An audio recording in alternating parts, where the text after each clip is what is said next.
The gauntlet turned out to be a massive simulation arena built into the Council Station's core.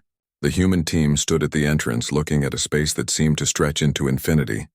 Holographic projectors covered every surface, capable of creating any environment imaginable. The rules are simple, Krell explained, clearly enjoying himself. You will face 3 military scenarios based on actual conflicts from Council history. Each scenario presents a tactical challenge that one of our member species failed to solve, resulting in significant losses. You must demonstrate how humanity would handle these situations. And if we fail, asked Han Daewon, then your evaluation will reflect that Earth is not ready for Council membership. Perhaps in a few centuries you may try again. Krell's meaning was clear. This was designed to fail them. We understand, Han Daewon said calmly. We're ready. Lieutenant Yoon Subin had been quiet since they arrived, studying every detail of the arena. Now she stepped forward. I'll lead the tactical response. Krell looked at the young officer with barely concealed amusement. Very well. Let us begin. The first scenario materialized around them. They stood on a rocky plain under a red sun. In the distance, a fortified city rose from the desert. Data appeared in their vision, downloaded directly to their neural interfaces. This is the Battle of Cronus Ridge, Krell's voice echoed. The attacking force had superior numbers and technology, but failed to take the city for 3 months. 20,000 soldiers died. Show us how humans would succeed. Yoon Subin studied the terrain carefully. The city sat on high ground with clear sight lines in every direction. Approaching it openly would be suicide. She checked the environmental data. High winds, extreme temperature shifts between day and night, and frequent sandstorms. This is interesting, she said quietly.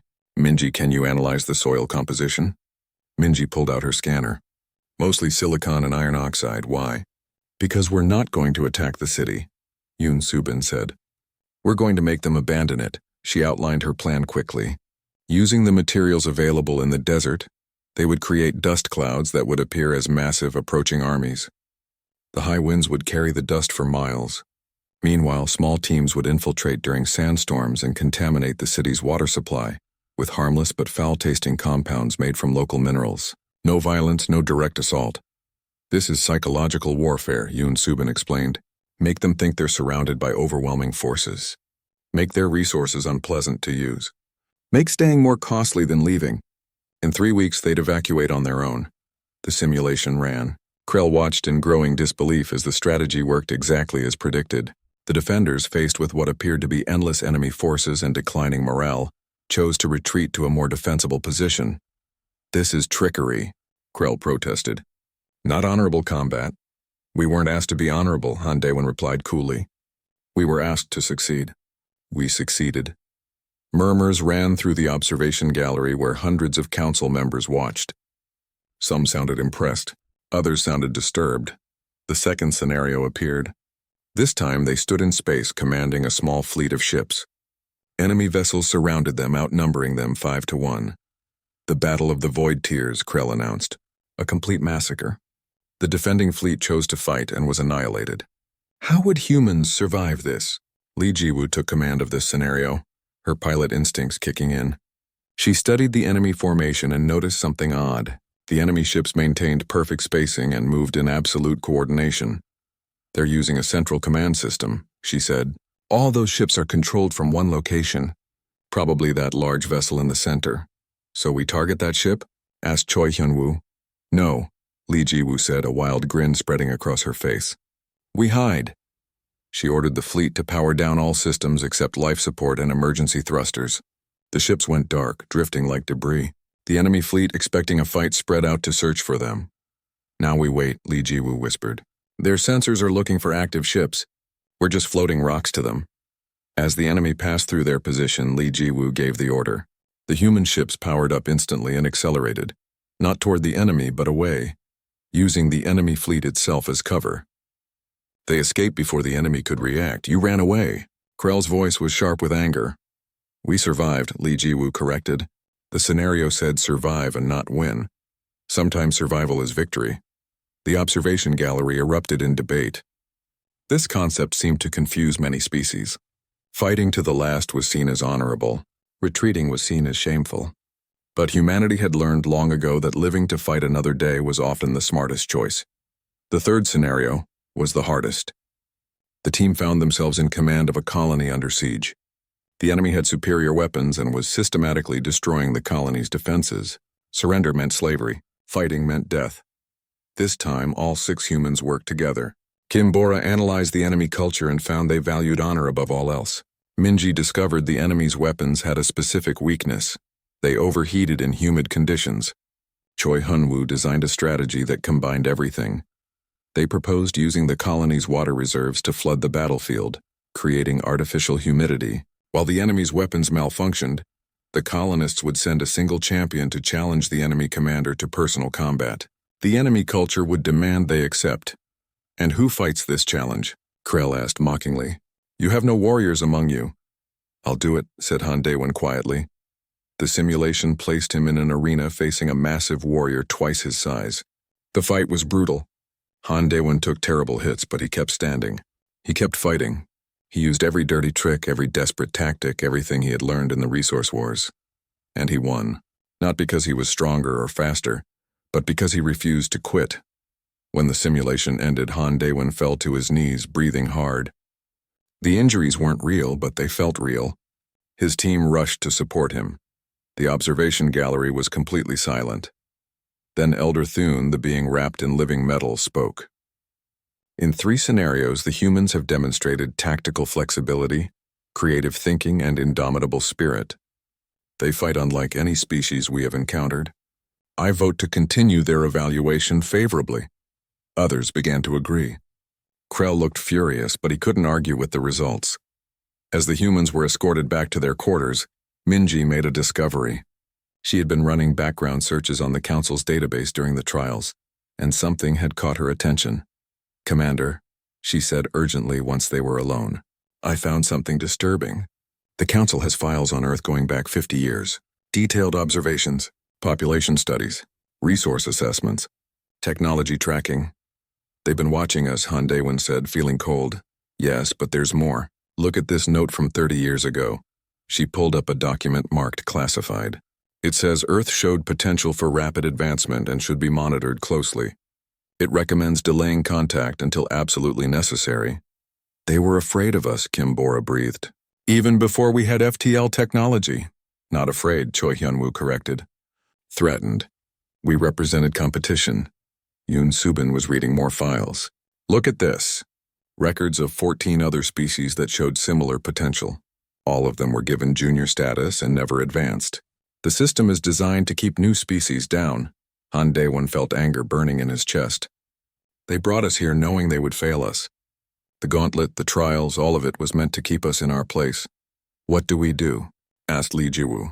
Han Daewon stood slowly, his decision made. Tomorrow, when we meet the full council again, I'm going to ask them about these files. Publicly. Let's see how they explain monitoring Earth for decades while claiming to be surprised by our existence. That could get us expelled. Minji warned. Good, Han Daewon said, because I'm not interested in joining a council built on lies and manipulation. Either they give us the truth and treat us as equals, or Earth goes its own way. His team looked at him with new respect. They had come here hoping to join galactic civilization. Now they were ready to challenge it. The day Earth arrived at the Galactic Council and shook the Galaxy Story outline, 5 parts. Part 1. First Contact and the Invitation Setting. Earth, 457. Humanity has just achieved faster-than-light travel after decades of struggle. Key characters: Commander Han Daewon, lead diplomat and former military strategist. Dr. Park Minji, chief xenobiologist and first contact specialist. Captain Lee Jiwoo, pilot of Earth's flagship. The Horizon Dawn plot points. An alien probe arrives in Earth's orbit. Transmitting a message in mathematical sequences, Dr. Park Minji decodes the message. An invitation to join the Galactic Council, a governing body of 47 civilized species Earth's nations unite. Selecting a small delegation to represent humanity. The team departs for the Council Station, located in the Andromeda sector. During the journey, they study the Council's public records and discover a disturbing pattern. Newer species are treated as juvenile civilizations and given limited rights.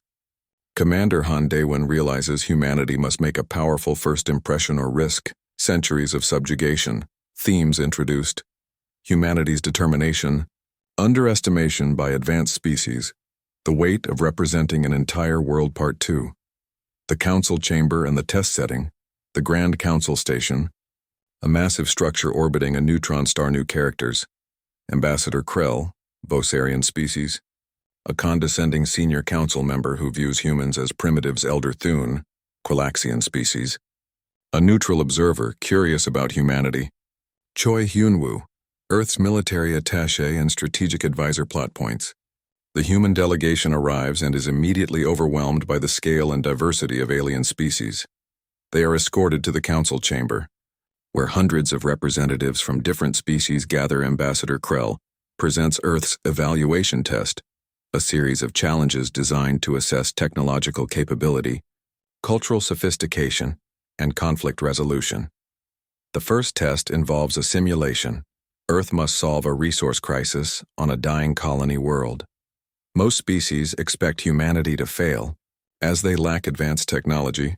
Commander Han Daewon suggests an unconventional approach. Instead of high-tech solutions, they propose low-tech, sustainable methods learned from Earth's own environmental struggles. The Council is shocked when humanity's solution proves more effective and ethical than expected. However, Krell dismisses it as beginner's luck and announces a second, more dangerous test themes: ingenuity over technology being underestimated, proving worth through creativity. Part 3. The Gauntlet and the Revelation Setting. A simulated battlefield arena within the Council. Station new characters: Lieutenant Yoon Subin, a combat specialist and tactical genius. Ambassador Krell's aide. Vrex, a warrior species representative who respects strength. Plot points. The second test is revealed, a military simulation called the Gauntlet. Earth's team must face combat scenarios against 3 Council species. Military doctrines. Lieutenant Yoon Subin leads the tactical response, using guerrilla warfare and psychological tactics uncommon in galactic warfare. The aliens are stunned by humanity's adaptability and willingness to use dishonorable tactics like ambushes and deception. During the simulation, Dr. Park Minji makes a disturbing discovery. The Council has been monitoring Earth for decades, and they knew about humanity's potential all along. She uncovers classified records showing that Earth was deliberately delayed from joining the Council because several elder species feared competition. Commander Han Daewon confronts the Council publicly, demanding an explanation. The Council chamber erupts in chaos as factions split between those who want to suppress humanity and those who are impressed by their courage. Themes: adaptability, the politics of power, exposing hidden agendas, courage in the face of corruption. Reinforce the challenge and the choice setting. The Council's private chambers and the delegation's quarters. New characters: Counselor Prime Shathar, the leader of the Galactic Council, a being thousands of years old. Kim Bora, Earth's cultural ambassador and philosopher. Plot points. Counselor Prime Shathar meets privately with Commander Han Daewon and reveals the truth. The Council is dying. For millennia, member species have stagnated, relying on old technologies and older grudges. Newer species are kept subservient because the elder species fear change. Shathar admits that Earth was monitored because humanity's rapid evolution and resilience reminded him of the Council's founders, species that thrive through struggle. Not comfort, he offers humanity a choice: accept a junior membership with limited rights, or challenge the Council's authority and demand full equality. The second option has never been attempted and could lead to Earth's expulsion, or worse, the delegation debates through the night. Kim Bora argues that accepting subjugation would betray everything humanity fought for on Earth. Commander Han Daewon decides they will challenge the Council the next day. Earth formally invokes the right of proving, an ancient law that allows any species to challenge for full Council membership. Through a trial of worth, the galaxy watches as humanity prepares for the final test. Themes: standing up to tyranny, the cost of freedom, inspiring change in others. Part 5. The Proving and the New Dawn Setting. The Arena of Proving. A planet-sized gladiatorial complex broadcast across the galaxy. Key characters returning: all primary characters from previous parts. New ally, Elder Thune, who sides with humanity. Plot points: the proving begins. Humanity must demonstrate superiority in 3 categories: innovation, unity, and spirit. Innovation trial. Dr. Park Minji presents a revolutionary medical technology developed from Earth's biodiversity, capable of healing species the Council thought incurable. The Council is forced to acknowledge humanity's scientific merit. Unity Trial. Captain Lee Jiwoo leads a presentation showing Earth's history, its wars, its struggles, and its ultimate choice to unite despite differences. She argues that no other Council species has overcome such diversity. Elder Thune publicly supports this claim, revealing his species nearly destroyed itself through division. Spirit Trial.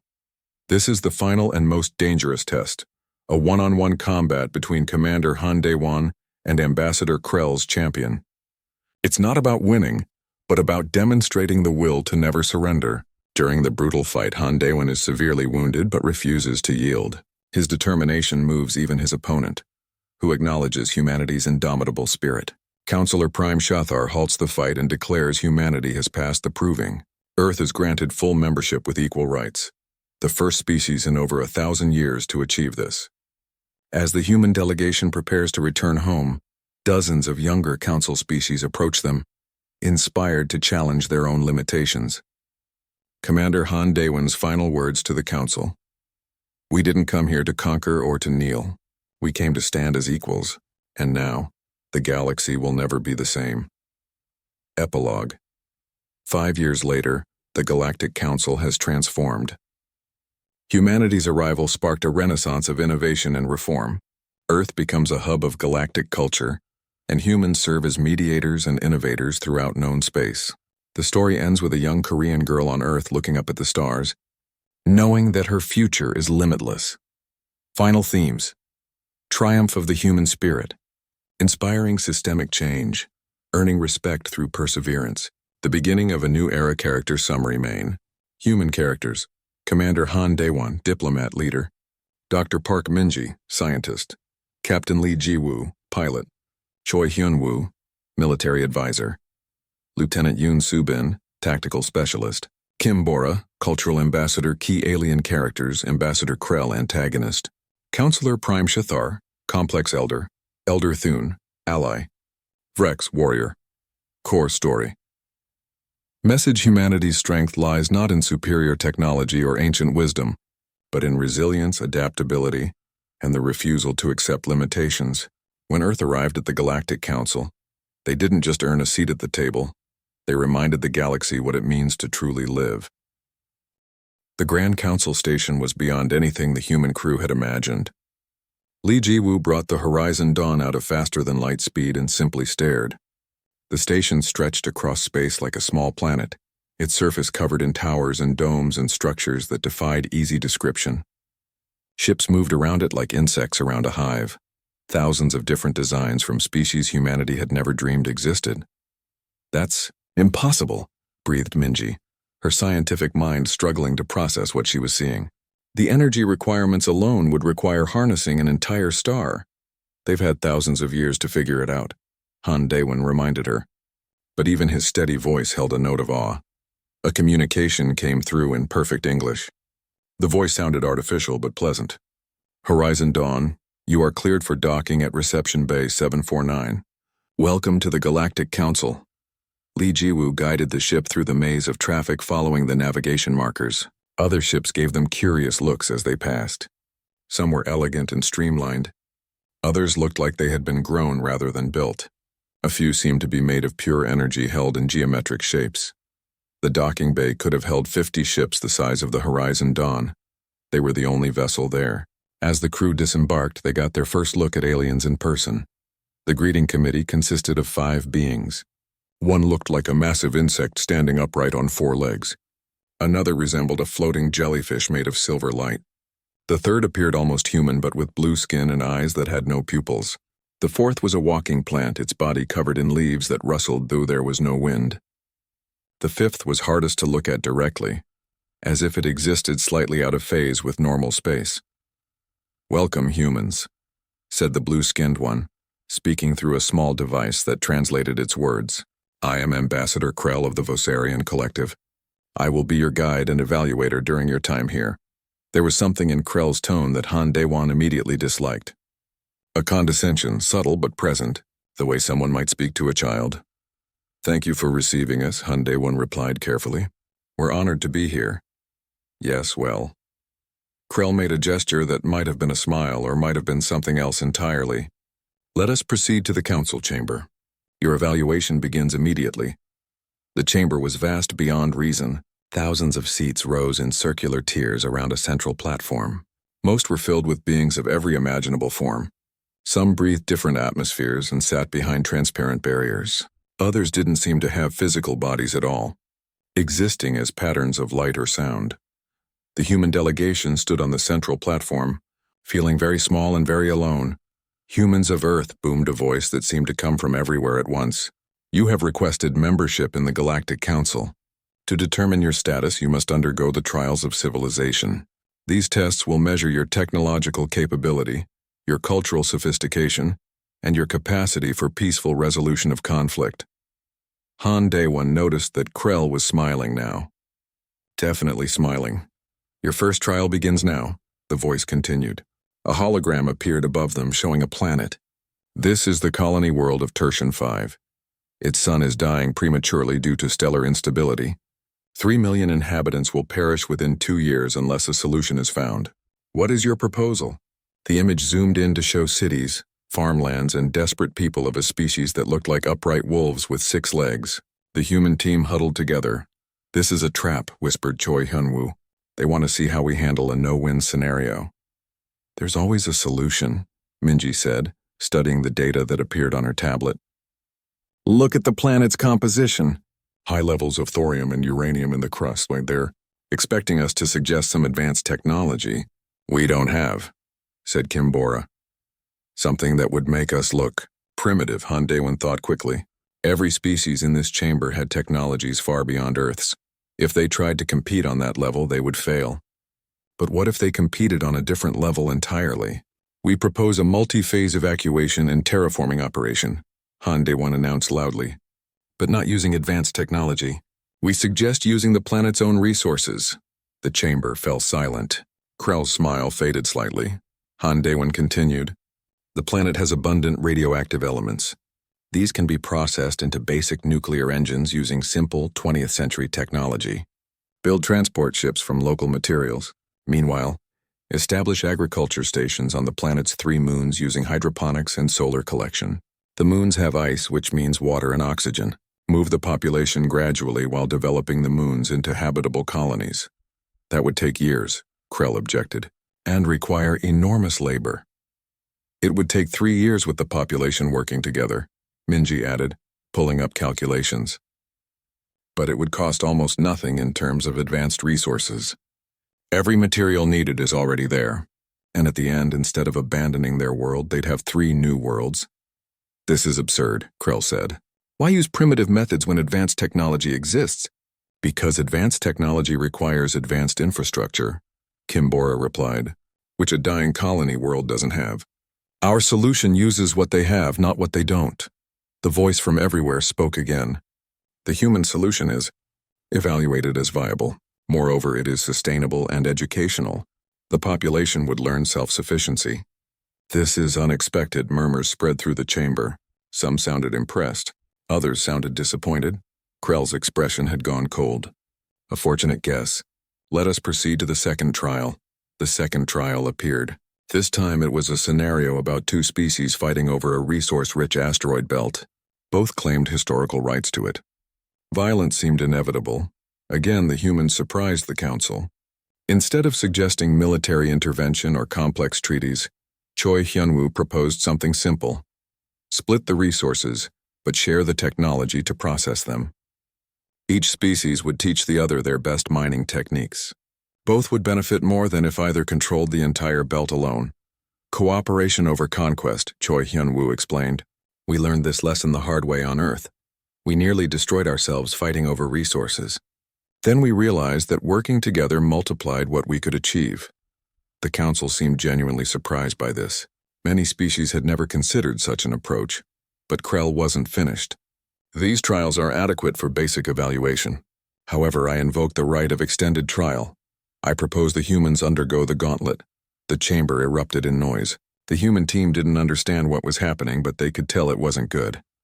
The gauntlet hasn't been used in 3 centuries, said a voice from the assembly. It belonged to an elderly being wrapped in what looked like living metal. It is meant for species suspected of militaristic tendencies. Are humans not militaristic? Krell asked smoothly. Their history shows constant warfare. Let us see how they handle true tactical challenges. Han Daewon stepped forward. We accept. Whatever this gauntlet is, we'll face it. Krell's smile returned. Excellent. The trial begins tomorrow. I suggest you rest well, humans. You will need your strength. As the session ended and the humans were escorted to their quarters, Yoon Subin spoke quietly. He's trying to eliminate us before we even get started. I know, Han Daewon replied. Which means we're already threatening them somehow. But how? Asked Lee Jiwoo. We're the least advanced species here by far. Minji was staring at her tablet, reviewing the council's records again.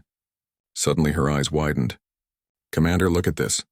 I've been analyzing the success rates of new species in these trials. The pattern is clear. Species with advanced technology usually fail. They try to use complex solutions and get bogged down in details. But we succeeded by using simple solutions, Kim Bora said slowly. Because we don't have advanced technology to rely on. Exactly, Minji said. We're dangerous to them precisely because we're primitive. We think differently, and that scares them. Han Daewon looked at his team. They were tired, overwhelmed, and facing something called the gauntlet that nobody would explain. But they were still standing, still fighting. Then let's give them something to really be scared of, he said. Tomorrow we show them what humanity can do. The council chamber felt different when the human delegation entered the next morning. Word had spread about their performance in the gauntlet. Some species looked at them with new respect. Others looked worried. Krell simply looked angry. The evaluation committee has reviewed your trials, announced the voice that came from everywhere. Before we present our findings, do the humans wish to make any statements? Han Daewon stepped forward. His heart pounded, but his voice remained steady. Yes, we have questions. Questions? Krell sounded surprised. This is not the time for— When is the time? Han Daewon interrupted. When we've been assigned junior status? When we're locked into centuries of servitude? I think now is exactly the time. The chamber fell silent. No one had ever spoken to the council this way. Han Daewon pulled out a datapad. Last night we accessed your public records. We found something interesting. Files on Earth dating back 50 years. Detailed surveillance of our world, our technology, our population. You've been watching us for half a century. Murmurs rippled through the assembly. Many council members seemed unaware of this information. Surveillance of developing species is standard protocol, Krell said quickly. It ensures we contact them at the appropriate time. Then why does the file from 30 years ago recommend delaying contact? Han Daewon read from the document. Quote, Earth shows concerning potential for rapid development. Initial contact should be delayed to allow for proper cultural maturation. What does that mean? Commander Han, the voice from everywhere said, and this time it sounded uncertain. Perhaps this discussion should be held in private. Why? Kim Bora stepped forward. If the council has nothing to hide, let them explain in front of everyone. How many other species have been delayed? How many showed potential and were held back? The chamber erupted in noise. Representatives from younger species began demanding answers. Elder species tried to call for order. In the chaos, one voice rang out clearly. Enough! Elder Thune descended from his high seat, his metal body gleaming under the chamber lights. The humans deserve honesty, we all do. The noise gradually died down. Elder Thune continued, his voice heavy with age and regret. What Commander Han has discovered is true. For the past 2,000 years, the Council has followed an unwritten policy. Species showing exceptional potential are monitored closely and contacted only when their expansion becomes unavoidable. The goal is to integrate them slowly, keeping them dependent on Council resources and knowledge. That's slavery, Yoon Subin said bluntly. That's stability, Krell countered. Young species are dangerous. They expand aggressively, consume resources, and disrupt established order. The Council must protect itself. Protect itself from what? Han Daewon demanded. From competition? From new ideas? From species that might challenge your control? You prove our point with your very words, Krell shot back. Aggressive, confrontational, unwilling to accept your place. This is why restrictions are necessary. No, said a new voice. The floating jellyfish being that had been part of the greeting committee moved forward. I am Counselor Wizen of the Luminari. I have served on the council for 300 years. I have watched us grow stagnant. Our technology barely advances. Our culture stagnates. We maintain control through fear of change, not through wisdom. Other voices began to speak. Some agreed with Wizen. Others defended the current system. The council was fracturing before the humans' eyes. Then the voice from everywhere spoke again, and this time it had a physical source. A being descended from the highest seat in the chamber. It was ancient, beyond measure, its body a complex arrangement of crystalline structures that pulsed with inner light. I am Counselor Prime Shathar, it said. I am the oldest being in this chamber. I have led the council for 2,000 years, and I am the one who created the policy you have discovered. The chamber fell absolutely silent. I did it because I was afraid, Shathar continued. Long ago, when the council was young, we nearly destroyed ourselves. New species joined, brought new weapons, new conflicts. We fought wars that scarred entire sectors of space. Billions died. So I proposed a solution. Control the introduction of new species. Keep them dependent. Keep them weak. Keep them safe. Safe, Han Daewon repeated. Or imprisoned. Both, Shathar admitted. I convinced myself it was necessary. But I have watched the council for 2 millennia, and I have seen the cost. We have become afraid of our own shadows. We stopped exploring, stopped innovating, stopped dreaming. We became gatekeepers instead of explorers. He turned his full attention to the human delegation. When I saw Earth's files, I was reminded of my own species. We were like you once, aggressive, creative, unwilling to accept limits. We were the ones who united the first council members, who pushed into unknown space, who dared to imagine something greater than ourselves. And you're afraid we'll disrupt everything you've built, Choi Hyun-woo said. No, Shathar corrected gently. I'm afraid you'll succeed where we failed. I'm afraid you'll show the galaxy what we've become, and I'm afraid I won't live to see what you achieve. He moved closer to Han Daewon.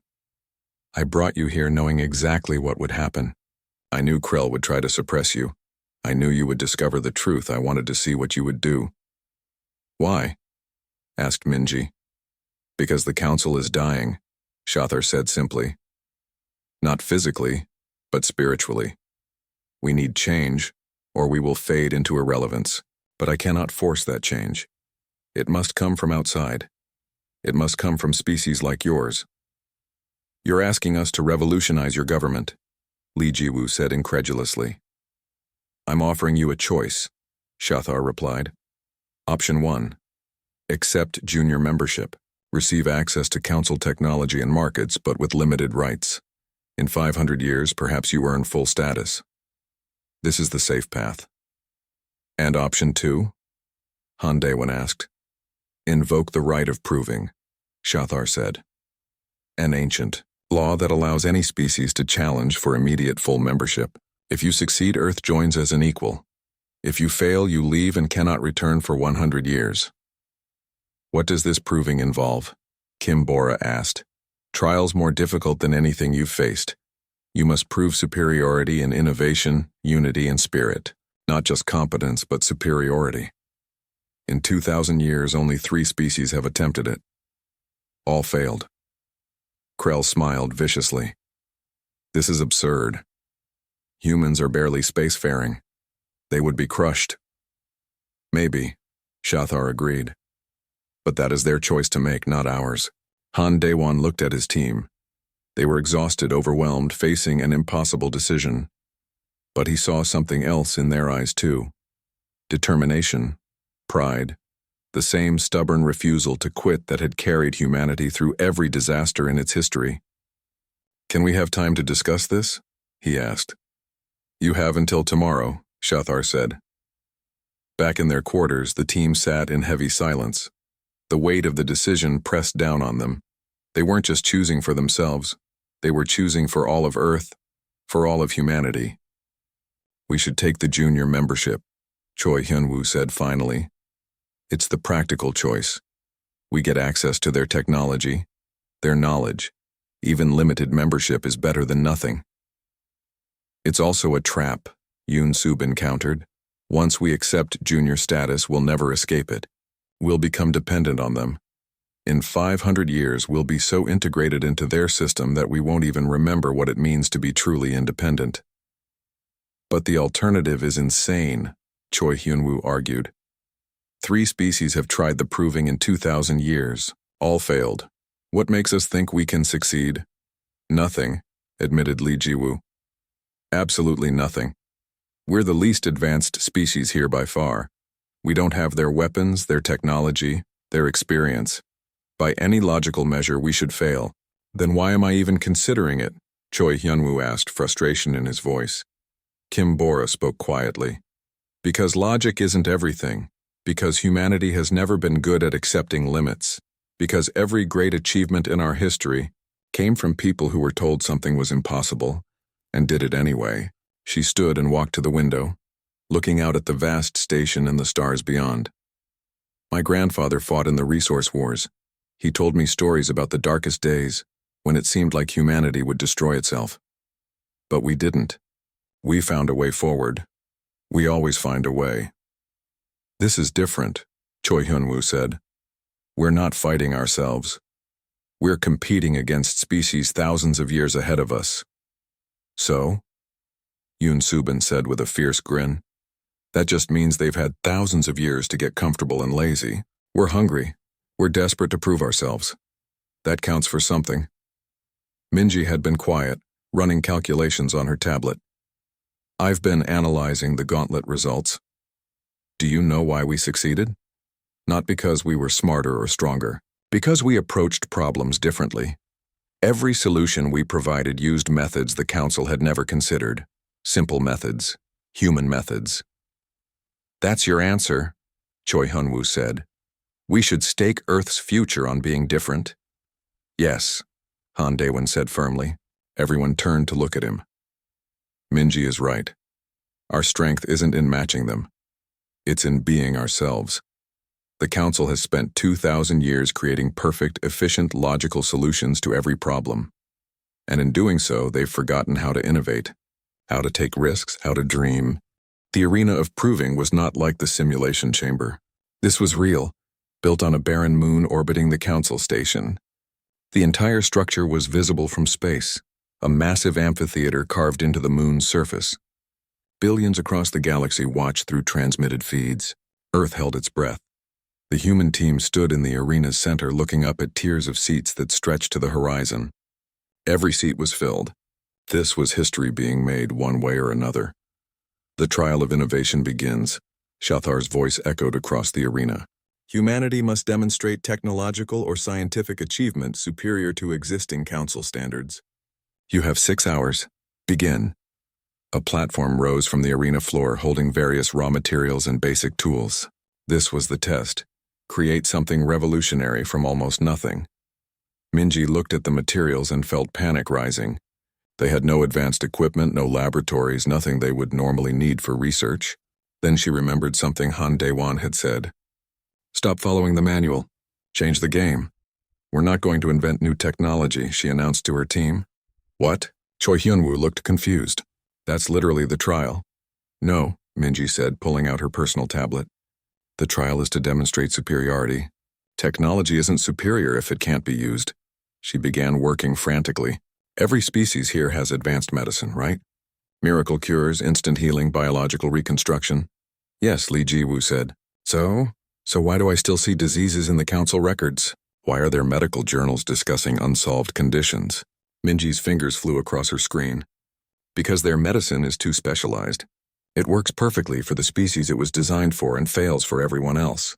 They've optimized for individual species, not for universal application. She connected her tablet to the arena's display system. Her research appeared on screens visible to the entire audience.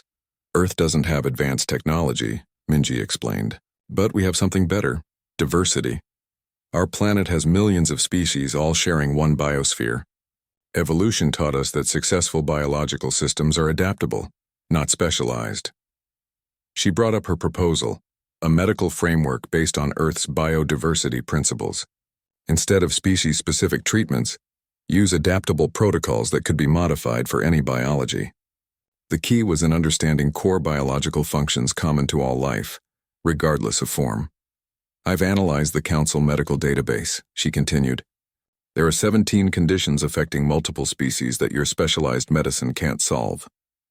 Using Earth's biodiversity research and basic genetic mapping, I can provide treatment protocols for all 17. Not perfect treatments, but functional ones, and they'll work for species that haven't even been discovered yet. The arena was silent. Then Elder Thune spoke. This is elegant. We have been creating increasingly complex solutions when simpler, more adaptable ones would serve better. The trial of innovation is complete, Shathar announced. Humanity has demonstrated superior thinking. The second trial begins now. The arena floor shifted, creating a massive holographic display. It showed the Council's 47 member species and their complex web of alliances, conflicts, and trade agreements. The trial of unity, Shathar explained. Humanity must demonstrate social organization superior to the Council's current structure. You have 6 hours. Kimbora stepped forward. This was her domain. She studied the web of relationships and saw the problem immediately. The Council was built on a hierarchy with elder species at the top and younger species serving them. It was stable, but it was also stagnant. Your Council is organized like a pyramid, she said, her voice carrying across the arena. Elder species at the top, younger species supporting them. It's an old model. Earth tried it for thousands of years. It always ends the same way. The top grows complacent, the bottom grows resentful, and eventually, everything collapses. She manipulated the holographic display, reorganizing the species into a different structure. This is how Earth's united government works now. No hierarchy. Instead, a network. Every nation has equal voice, but specializes in what they do best. Some focus on technology, others on culture, others on resource management. We coordinate rather than command. Chaos, Krell spat. Without hierarchy, there's no order. There's order, Kimbora countered. But it's flexible order. When one part of the network fails, others compensate. When new challenges arise, the network adapts. Your pyramid can't do that. If the top falls, everything falls. She brought up Earth's history, showing the collapse of empire after empire, each built on hierarchy. Then she showed the rise of the united government after the resource wars. We learned this lesson in blood, she said quietly. We nearly destroyed ourselves fighting over who deserves to be on top. Then we realized the question was wrong. Nobody should be on top. We should be beside each other. She turned to face the Council representatives. Your structure isn't built for unity. It's built for control. True unity requires equal voice, mutual respect, and shared purpose. That's what Earth offers. Not perfection, but genuine partnership. Counselor Wizen of the Luminari floated forward. I have believed this for centuries, but could never express it so clearly. The human is correct. We have mistaken stability for unity. The trial of unity is complete, Shathar said, and there was something like satisfaction in his voice. Humanity has demonstrated superior social organization. The final trial begins. The arena floor cleared. This trial required no props, no displays. Just 2 individuals facing each other. The trial of spirit, Shathar announced. This is the oldest and most fundamental trial. It tests not your mind or your technology, but your will, your determination, your refusal to surrender. Commander Han Daewon, you will face Ambassador Krell's chosen champion in single combat. The fight continues until one side yields or cannot continue. A massive being entered the arena from the opposite side. It stood 3 meters tall, covered in armor-like scales, with 4 arms ending in claws. This was Vrex, a warrior from one of the Council's military species. He had never lost a fight. Han Daewon removed his jacket and walked to the center of the arena. He had no weapons, no armor, nothing but his training and his will. The fight wasn't about winning. Shathar had made that clear. It was about refusing to quit. You are brave, human, Vrex rumbled, his voice like grinding stones. But bravery is not enough. I will break you quickly, so your suffering is brief. Thank you for the consideration, Han Daewon replied. But I don't plan on suffering. The fight began. Vrex was faster than his size suggested. His first strike would have crushed Handaewan's skull if it had connected. Handaewan rolled under it, came up, and struck at Vrex's knee joint. It was like hitting stone, but Vrex grunted slightly. The pattern repeated. Vrex attacked with overwhelming force. Handaewan dodged, struck back at vulnerable points, and kept moving. He couldn't match Vrex's strength, so he didn't try. Instead, he used what the Resource Wars had taught him. In a fight you can't win, you change what winning means. Vrex grew frustrated. His attacks became wilder. Handaewan used this, leading him around the arena, making him work, wearing him down. Minutes stretched into an hour. Handaewan took hits. His ribs cracked. His shoulder dislocated. Blood ran down his face. But he kept standing. Kept fighting.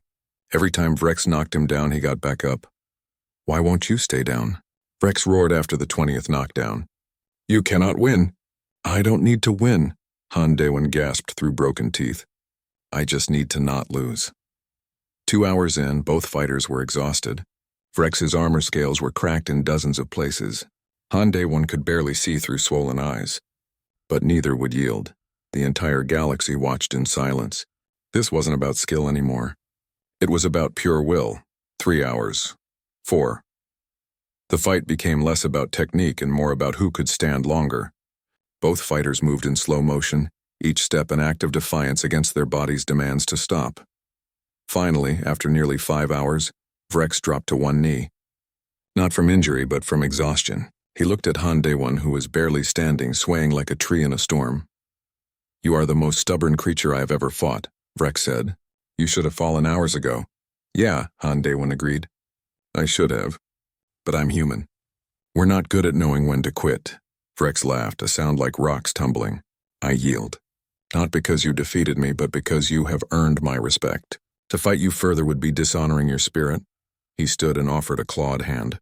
Handaewan took it, and Vrex pulled him into a warrior's embrace.